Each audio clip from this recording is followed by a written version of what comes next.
11th। इसके पहले हम लोग एसआई यूनिट एसआई सिस्टम में देखे हैं कि 7 फंडामेंटल क्वांटिटी है, उसका यूनिट क्या होता है। फिर 2 सप्लीमेंट्री जो क्वांटिटी है उसका यूनिट क्या होगा। अब किसी भी क्वांटिटी का आप एसआई यूनिट इजी वे में लिख सकते हैं। जैसे मान लीजिए आपको अब बता रहे हैं कि कैसे हम लोग किसी फिजिकल क्वांटिटी का एसआई यूनिट लिखेंगे। जैसे हम लिखते हैं, मान लो वेलोसिटी, चूँकि वेलोसिटी बराबर होता है displacement over time. Displacement in sense of length, and we know that SI unit of length is metre and for time is second. तो हमने लिख दिया मीटर पर सेकेंड, दैट इज। और इसी चीज़ को ऊपर ले जाते हैं तो ऐसे लिखते हैं सेकेंड इनवर्स 1। चूँकि इसका पावर S का 1 है, ऊपर जाएगा तो माइनस हो जाएगा। अब है एक्सेलरेशन। एक्सेलरेशन बराबर होता है वेलोसिटी ओवर टाइम। वेलोसिटी, फिर वेलोसिटी के लिख दिए डिस्प्लेसमेंट ओवर टाइम, अर्थात डिस्प्लेसमेंट ओवर टाइम का स्क्वायर। यह हो गया मीटर बाई सेकेंड स्क्वायर, अर्थात मीटर पर second square, metre second inverse 2। और उसी प्रकार आपको मान लो लिखना है फोर्स का, तो फोर्स का आप लिखेंगे मास इंटू एक्सेलरेशन। एक्सेलरेशन को शॉर्ट में ऐसे भी लिख सकते हो। मास के लिए क्या लिखेंगे केजी एसआई में, और एक्सेलरेशन के लिए अभी आपने निकाला है, यहाँ लिखेंगे मीटर पर सेकेंड स्क्वायर। और केजी मीटर पर सेकेंड स्क्वायर को हम लोग न्यूटन कहते हैं, ठीक है। और इसका मतलब है 1 न्यूटन बराबर हो गया 1 kg 1 मीटर पर सेकेंड स्क्वायर। अब कोई आपसे पूछता है कि व्हाट इज द 1 न्यूटन, तो force is said to be 1 newton if it acts on a body of mass 1 kg and produces unit acceleration that is 1 metre पर second square, that is 1 newton. इसको ऐसे आप define कर सकते हो। और एक ध्यान रहे कि 1 न्यूटन बराबर होता है 10 to the power 5 डायन के। 1 न्यूटन बराबर कितना होता है 10 to the power 5 डायन के होता है। कैसे होता है ये अभी देख सकते हैं, क्योंकि 1 न्यूटन को आप लिख सकते हो, कैसे कन्वर्ट करोगे 1 न्यूटन को 10 to the power 5 डायन में, वहीं बता रहे हैं। क्योंकि 1 न्यूटन बराबर हो जाएगा 1 kg 1 मीटर पर सेकेंड स्क्वायर। केजी को कन्वर्ट करना है, एएसआई में है, सीजीएस में, तो आप जानते हो कि 1000 ग्राम को हम लोग 1 केजी कहते हैं। फिर 60 सेंटीमीटर को 1 मीटर कहते हैं, चेंज कर दिए पर सेकेंड स्क्वायर। यह कितना होगा 3 2 5, इसको ऑर्डर में ऐसे लिखते हैं 10 to the power 5। यह हो गया ग्राम सेंटीमीटर पर सेकेंड स्क्वायर। और ग्राम सेंटीमीटर पर सेकेंड स्क्वायर क्या कहते हैं, डायन कहते हैं। तो हम लिख देंगे 10 to the power 5 डायन के, ठीक है। अब देखो उसी प्रकार वर्क के लिखते हैं। वर्क बराबर क्या होता है फोर्स इंटू डिस्प्लेसमेंट। क्या होता है फोर्स इंटू डिस्प्लेसमेंट। फोर्स के लिए क्या लिखेंगे न्यूटन लिखेंगे। ऐसा यूनिट क्या होता है फोर्स का न्यूटन, अभी आपको मैंने बताया है। और डिस्प्लेसमेंट के लिए फिर मीटर, और न्यूटन मीटर को हम लोग कहते हैं जूल, अर्थात सिंबॉलिकली कैपिटल जे लिख देंगे। तो इस तरह हम लोग ऐसा यूनिट बहुत से ऐसे क्वांटिटी है जिसका लिख सकते हैं। और इसी को अगर कहा जाए कि 1 जूल को अर्ग में चेंज करें, क्योंकि 1 जूल क्या है वर्क का यूनिट है एसआई में और वर्क का ही यूनिट अर्ग है सीजीएस में। इसको चेंज करने के लिए भी आ सकता है। तो 1 जूल बराबर हो जाएगा आपको 1 न्यूटन 1 मीटर। तो इसको चेंज करते हैं तो 1 जूल न्यूटन को कितना लिखेंगे 1 kg मीटर पर सेकेंड स्क्वायर, फिर 1 मीटर, और 1 kg को क्या लिख सकते हैं 1000 ग्राम। मीटर को क्या लिखते हैं 100 सेंटीमीटर लिख सकते हैं पर सेकेंड स्क्वायर। फिर मीटर को चेंज कीजिए सेंटीमीटर 100 सेंटीमीटर।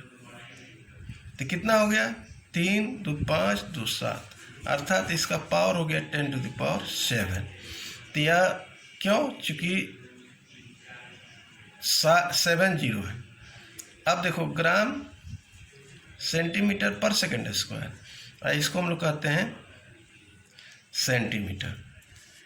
तो इसको हम लोग क्या कहेंगे, या आप जानते हैं डायन के बराबर होता है, डायन DYN डायन।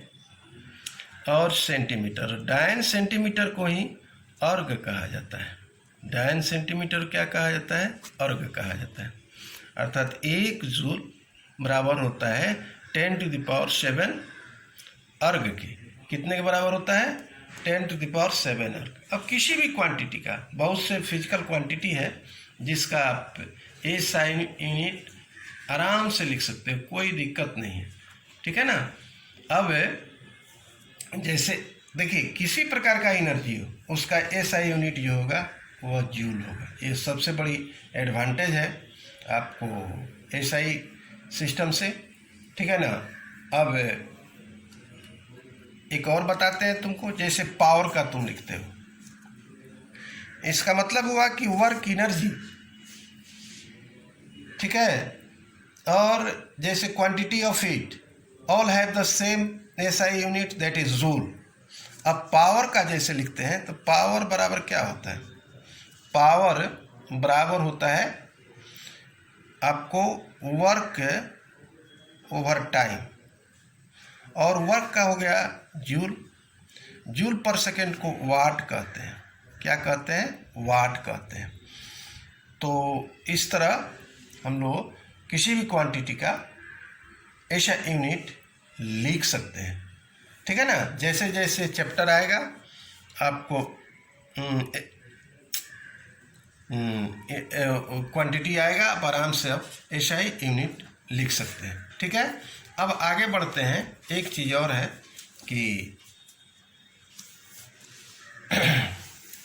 एक बात ध्यान रखो, 2-3 बात इस पर SI यूनिट लिखने में सावधानी बरतना है।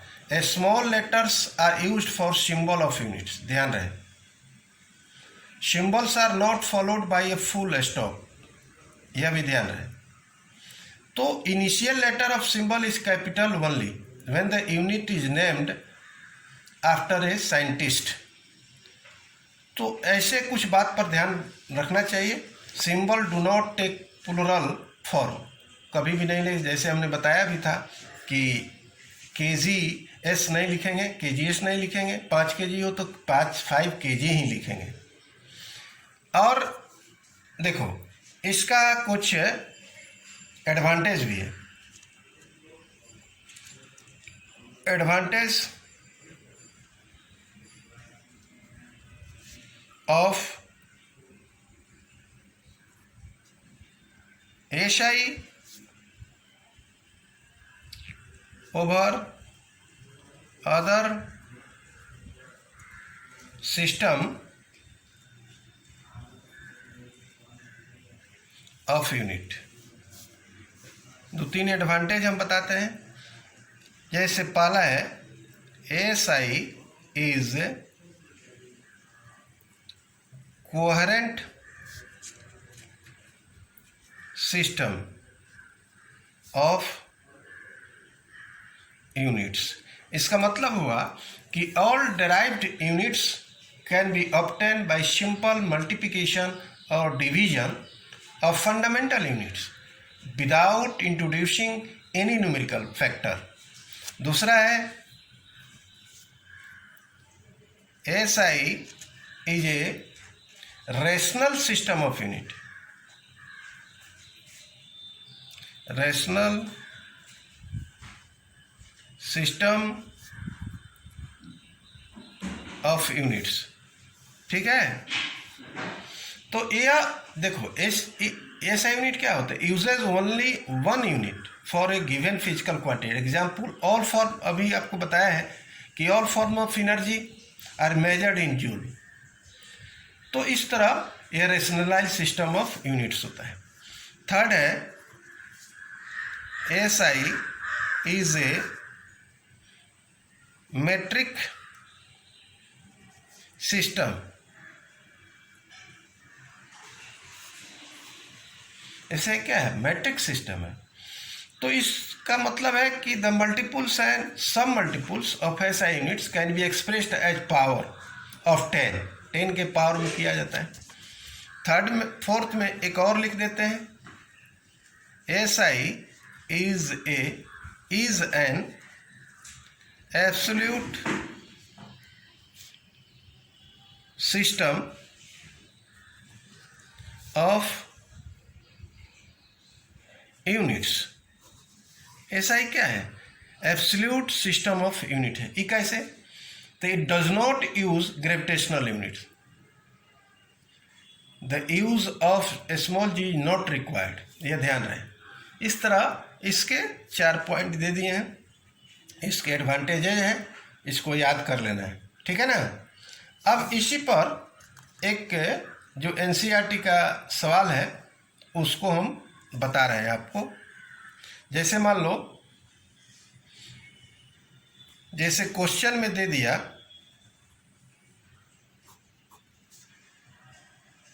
आपको क्वेश्चन में दे दिया, अच्छा छोड़ो बाद में बताएंगे अगले